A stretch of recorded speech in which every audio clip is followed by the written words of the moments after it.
Hey everyone, welcome back to another video for Theophos Supreme Lighting System. In the last video we looked at breathing, which was our smooth fade in and out. In this video we're going to look at the strobe light, which is going to be very fast flickering on a consistent frequency. So if I come up here to our general tab in the details panel, and I come down to light behavior and I switch to strobe, and I hit play, but before I do that, obvious warning, there's going to be flashing lights in this video, and they might get kind of intense, so if anybody is sensitive to that kind of thing, I would recommend skipping this entire video, because there's not really going to be a moment in this video that we're not looking at flashing lights. So, going to go ahead and hit play in 3, 2, 1, and there's our strobe light. You can see that was rather slow. I believe our default frequency is 2, which is very, very slow. So we would want to set this maybe to something like 10, which is more on the realistic side. I think between 10 and 20 is what strobe lights are usually at. If we hit play now,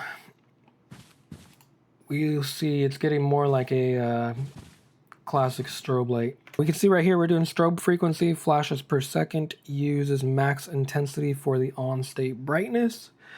And what that really means is it's using this light intensity right here. This doubles as the max intensity. So if I was to set this to something like 10, and we hit play, we're going to get that 10 as the max intensity, and then it's going to go to 0 for the other one. Minimum intensity doesn't work in this case. We saw in the last one with breathing and flicker, minimum intensity decides, as it says, the minimum floor. We don't do that with the strobe light because strobe lights generally are either off or on. The sound is still the same, where if you set up a strobe sound here, it's going to be a custom sound that overrides our idle sound, and therefore you're not going to get the dynamic volume changes. The strobe volume would be the custom volume for the strobe sound. And then strobe frequency, like we already talked about, is just going to be the amount of flashing per second. And that basically actually covers the strobe light. There's really not much more to talk about for that one. So if you do have any questions about this, go ahead and leave them in the comments below.